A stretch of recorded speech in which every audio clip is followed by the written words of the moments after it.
Hi everyone, welcome back to my channel. तो आज की सुबह हमारे लिए एकदम स्पेशल वाली है, क्योंकि आज हमारे घर में गूंजी है एक नन्ही सी किलकारी। तो चलिए आपको बताते हैं कैसा रहा मेरा डिलीवरी एक्सपीरियंस और क्यों करना पड़ा इमरजेंसी सी सेक्शन।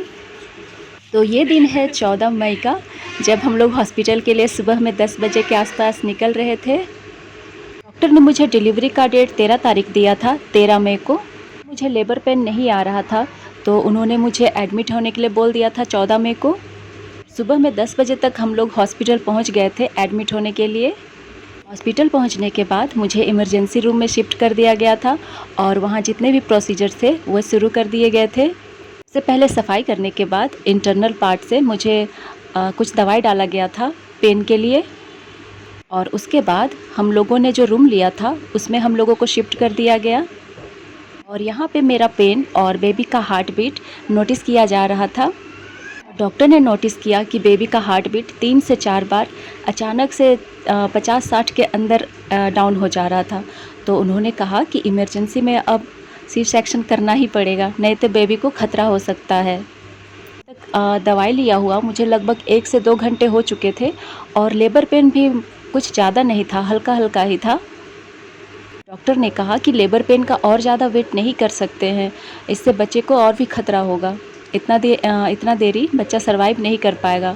तो हम लोग सी सेक्शन के लिए तैयार हो गए थे। डिलीवरी के बाद डॉक्टर ने कहा कि बच्चे का शुगर लेवल एकदम कम है, लगभग 20-21, तो उसको एनआईसीयू में रखना पड़ेगा। और हम लोग जिस हॉस्पिटल में थे वहाँ पे एनआईसीयू की सुविधा नहीं थी। हमारे बेबी को दूसरे वाले हॉस्पिटल में ले जाया गया। और ये सब देख के मुझे इतना रोना आ रहा था, क्योंकि मैंने अपने बच्चे को अब तक गोद में भी नहीं लिया था और ऐसा लग रहा था कोई उसे मुझसे दूर ले जा रहा है। बेबी को डिस्चार्ज होने में वहाँ से 5 दिन लग गए थे। यहाँ पे मैं खाली पड़े हुए बच्चे की जगह को देख रही हूँ कि यहाँ पे कुछ समय के लिए था बेबी, और वो पल याद करके मुझे अब भी रोना आता है।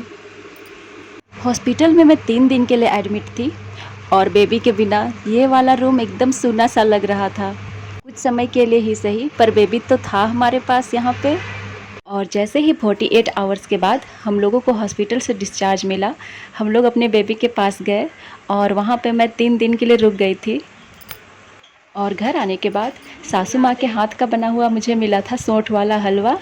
हमारे यहाँ पे 6 दिन में बच्चों की छठी होती है, पर हॉस्पिटल में ही हमारा 6 दिन गुजर चुका था, तो 9वें दिन में बच्चे की छठी हुई थी। यहाँ पे सलाइन चढ़ाने के कारण बच्चे के हाथ में ऐसी गुठली पड़ गई थी, तो उसे फिर से बच्चों के हॉस्पिटल ले जाना पड़ा था।